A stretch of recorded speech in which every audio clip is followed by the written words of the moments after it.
Good morning, all. Welcome to yet another session of our Mid-Cape early morning Bible study. We are working on Luke chapter 19. Pastor Matt's not going to be with us today. Apparently, Kathy needs him at home for the day, so we're going to work through this together. And she had a medical incident. Apparently, it's under control, but nonetheless, let's offer a word of prayer for her too, in conjunction with our Bible study. Lord, thank you for your precious word that we have this goal, another great opportunity to learn from it, from you, to know you all the better. And we pray too for Kathy Boyle that you would extend a healing touch and raise her above this affliction to a speedy recovery, to your praise and glory. Help us do all things to your praise and glory. That's what it's all about. So we praise you for that, and with that, we're going to pick up where we left off. We started with the triumphal entry last session. It actually begins at verse 28 in chapter 19, but the prelude to it, I think it's worth talking about it just a little bit more. The story that Jesus tells just prior to it, a parable of the 10 minas. By way of review, the situation is this. Backing up to verse 12. A nobleman was called away to a distant empire to be crowned king and then return. Before he left, he called together 10 of his servants and divided among them 10 pounds of silver, 16 ounces a pound, about 160 ounces or so of silver, saying, "Invest this for me while I am gone." But his people hated him. The people he was going to rule over hated him. Okay, and sent a delegation after him to say, "We do not want him to be our king." Apparently sending ahead of the master who was going to be anointed king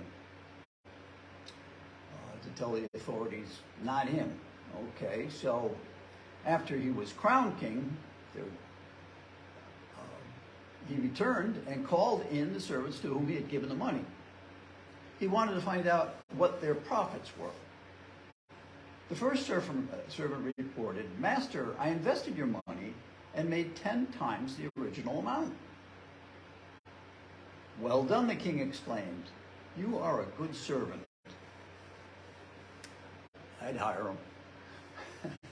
"You have been faithful with the little I trusted you, so you will be governor over 10 cities as your reward." Okay. The next servant, "Master, I invested your money. I made 5 times the original amount." "Well done," the king said. "You'll be governor over 5 cities." The third servant brought back only the original amount of money and said, "Master, I hid your money and kept it safe. I was afraid because you were a hard man to deal with, taking what isn't yours and harvesting crops you didn't plant." Verse 22, "You wicked servant," the king roared. "Your own words condemn you. If you knew that I'm a hard man who takes what isn't mine and harvests crops I didn't plant, why didn't you at least deposit the money in a bank? At least I could have gotten some interest on it." Then turning to the others standing by, the king ordered, "Take the money from this servant and give it to the one who has 10 pounds. Verse 25, "The master," they said, "But master, he already has 10 pounds. "Yes," the king replied, "and to those who use well what they are given, even more will be given. But from those who do nothing, even what little they have will be taken away. And as for these enemies of mine, who didn't want me to be their king, bring them in and execute them right here in front of me." And as we commented yesterday, this is a prophetic message of the immediate present. This is how it's interpreted by most commentators that I've heard of. That he is foretelling what's going to happen in the immediate future. Jesus is the one who had gone from heaven to earth to be anointed king, to be crowned king, actually. And this was the day on which that was to happen. What we call Palm Sunday, the day of the triumphal entry, was to be the day for the nation to appoint him king if they accepted him. Okay? And as we know from history, anything but happened. I mean, it's a complete reversal here, as Jesus well knew in advance. And it resulted, of course, in his execution. That's certainly not the end of the story, as we know. It's the beginning. And as such, we'll see the final outcome of this. This story is obviously still in the works. This is something that has a future resolution, and we'll see exactly how this plays out as time goes on. But this was the prelude to the actual entry into Jerusalem. This particular tale, and that begins. The actual entry begins verse 28. Okay, titled "The Triumphal Entry." I'm using the New Living Translation here. Okay, so just to continue the story. After telling this story, Jesus went on toward Jerusalem, walking ahead of his disciples. As he came to the towns of Bethphage and Bethany, this is on top of the Mount of Olives, just east of Jerusalem and the Temple Mount. As he came to the Mount of Olives, he sent two disciples ahead. Go into that village over there, he told them. As you enter it, you will see a young donkey tied there that no one has ever ridden. Untie it and bring it here. If anyone asks, why are you untying that colt? Just say, the Lord has need of it. Okay? So they went and found the colt just as Jesus had said. Sure enough, as they were untying it, the owners asked him, why are you untying that colt? And the disciples simply replied, the Lord needs it. So they brought the colt to Jesus, threw their garments over him for him to ride on it. As he rode along, the crowd spread their garments in the road ahead of him. When he reached the place where the road started down the Mount of Olives, all of his followers began to shout and sing as they walked along, praising God for all the wonderful miracles they had seen. So this is the actual entry. It's worth noting, you can walk that. That's actually a paved path today. It leads right up to the East Gate, which would lead straight over to the temple. This was the procession path. There are some people say that this is the place to pick up some stones. And why? Okay. Blessings on the King who comes in the name of the Lord. Verse 38. Peace in heaven and glory in the highest heaven. But some of the Pharisees among the crowd said, Teacher, rebuke your followers for saying things like that. He replied, if they keep quiet, the stones along the road would burst into cheers. Okay. And it's suggested by some sort of comically that that's the place to pick up some stones, bring them back home, have one framed, put it on your wall or some conspicuous place. And somebody asks you why, what's the big deal with this stone? You could say, that's one of the stones that didn't cry out. As such, it could be a good conversation starter. I actually have a couple, or at least one that I can remember. But something to think about. This this is what's conspicuous here is you can think of how many times we've studied through this chapter and even before, the number of times that Jesus instructed people when they declared he's the Messiah or saw him as Messiah, realizing who he was. Don't tell anyone, at least especially to the Jewish people. He wanted to keep this.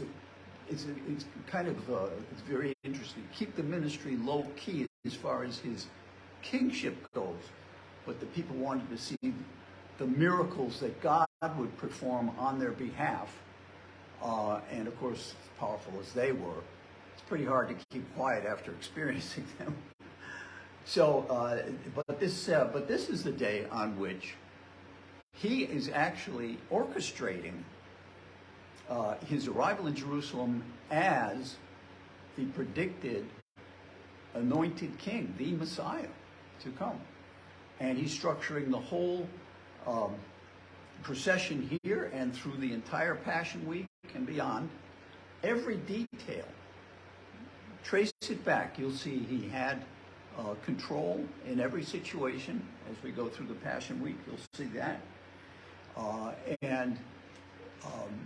This was his way of making clear.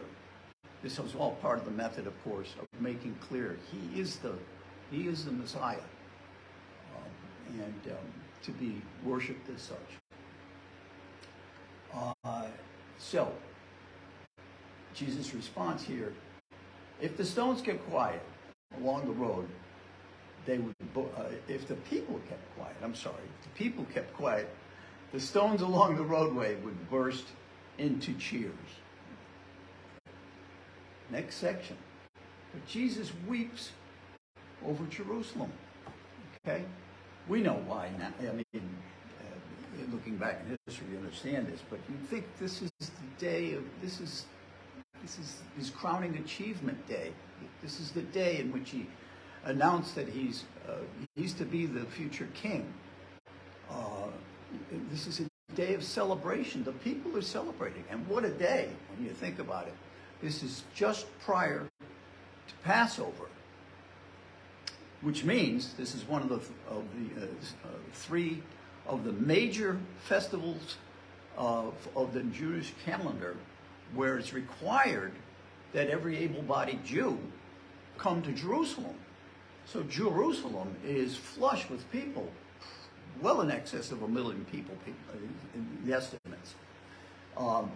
So the place is quiet, and certainly along the Triumphal Entry path, thousands upon thousands of people, for sure. There certainly is an awful lot of applause going on here. But with regard to the majority population, still the cheering folks are in the minority. And so his election, his acceptance by the fullness of the nations just isn't there. Hence, Jesus weeps. Okay, because he realizes not accepting them is going to result in an awful lot of pain and suffering. Not only in the immediate future, but through the next 2 millennia. Even as recent as the 20th century. Enormous pain. 1/3 of the population wiped out in the Nazi Holocaust. But prior to that, of course, way back when, 70 AD, the Romans flattened the city. Burned down the temple. Utterly gutted the Jewish religion. All because they didn't receive their Messiah on time. This is a big thing. This is an appointed time. All of the feast days are appointed times. God is a timekeeper. He keeps things on schedule. It shows his control. It shows his command over the universe, really, over time itself and the events therein. And yet, he does it preserving the free will of people the entire time. Every single one of us has free will to choose it. We have to. That's what this is all about. Showing who we are, what we value, by the choices we make. Okay? So he preserves our free will through it all. But he sees the end from the beginning. Past, present, and future all at once, all the time. So he knows how the choices we make ultimately pan out.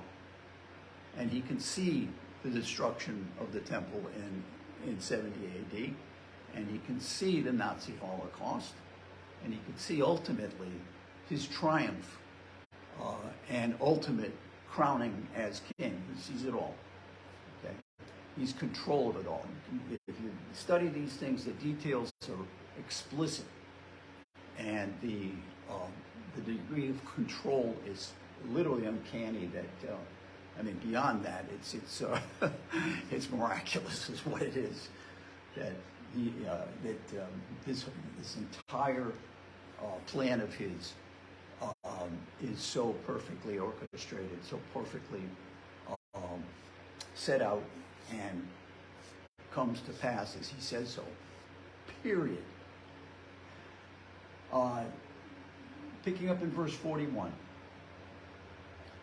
But as he came closer to Jerusalem and saw the city ahead, he began to weep. Now this is in the midst of thousands of people cheering him on, throwing their cloaks in front of his donkey, waving palms, as we still celebrate today. He begins to weep, realizing as a nation, as a complete nation, or at least the majority nation, they are not accepting him. And he knew this from before the creation of the world. Okay, this was all understood well in advance. But he had to give them this opportunity, just like he gave Adam and Eve a chance at paradise right up front, knowing full well they would fail, and they needed to be instructed, and we needed to be instructed. Okay? Preserving our free will, we get instruction through the issues that we work ourselves through here. This is the world of good and evil, a product of the tree of knowledge of good and evil. This is where it happens. This is where we get to see and to evaluate and to decide and show who we really are. That's the pattern in life. This is what he puts forth here, this opportunity. Continuing in verse 42,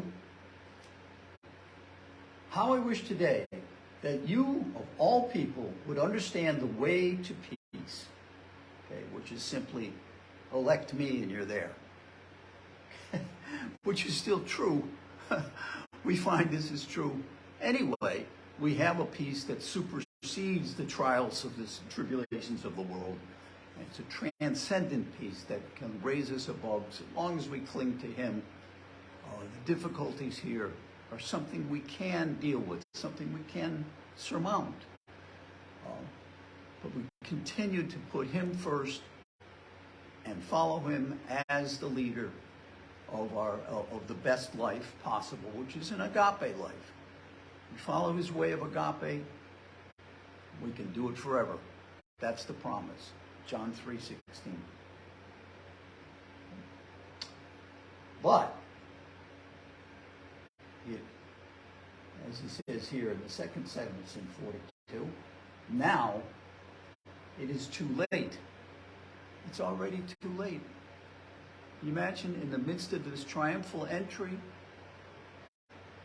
the crowds cheering and so forth, he's rendering it too late because he realizes the momentum of the situation, that the die is cast, so to speak. The ruling class, the Jewish hierarchy and so forth, that want him dead. And they are not, obviously not persuaded, anything but persuaded. They are, whom he, I believe, is referencing in the last parable that he told at the very end. The very last sentence, I think, pertains to them. But that's obviously open to debate. Before long, your enemies will, okay, here we go. Too late, peace is hidden from your eyes. Verse 43. Before long, your enemies will build ramparts against your walls and encircle you and close you in from every side. Okay? This is the siege of Jerusalem, 70 AD, by the Romans, Titus Vespasian, and his armies, multiple armies. They will crush you into the ground, and your children with you. Your enemies will not leave a single stone in place. Okay? When the temple was torn down, it was torn down right down to the foundation wall, right down to the plateau that the Wailing Wall holds in place. It's a retaining wall above which the temple was built. And it's interesting too. On the street, at the base of the Wailing Wall level, in the corner of the city, you see the walls that are there today. There is still a pile of rubble there, significant of the destruction that happened on top of that Temple Mount.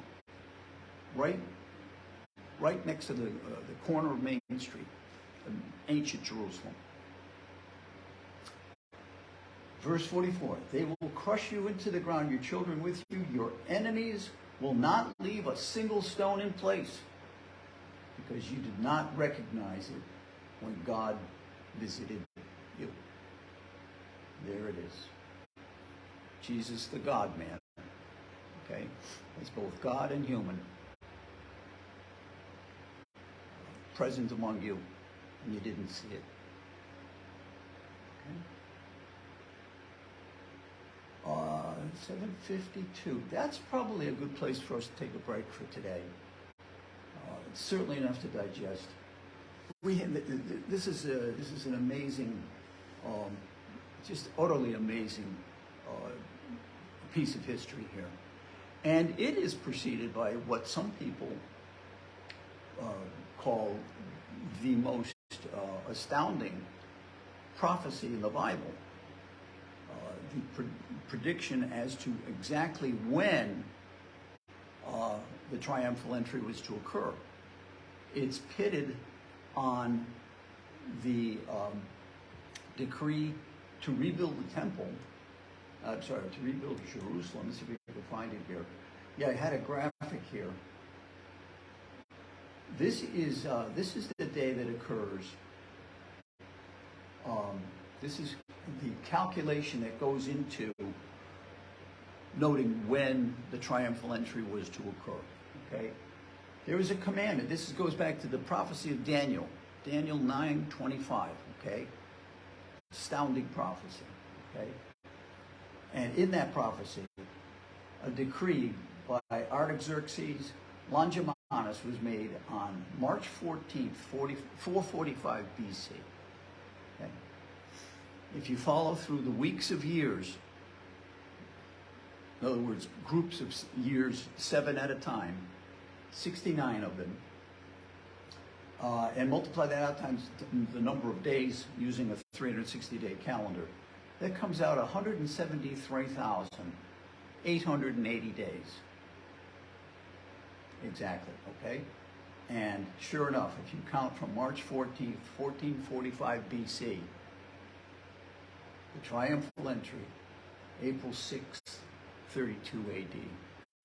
Best estimate that anybody can make about when the triumphal entry actually occurred.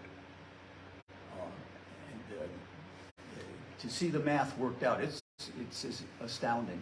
The difference in calendars, the difference in a lunar year versus a solar year, the leap years, all of the adjustments that need to be made. Bingo. April 6th, 32 AD. Quite amazing. We can spend some time with this tomorrow. It's worth delving into because of the predictive nature or essence of all of the major feast days is really worth getting into.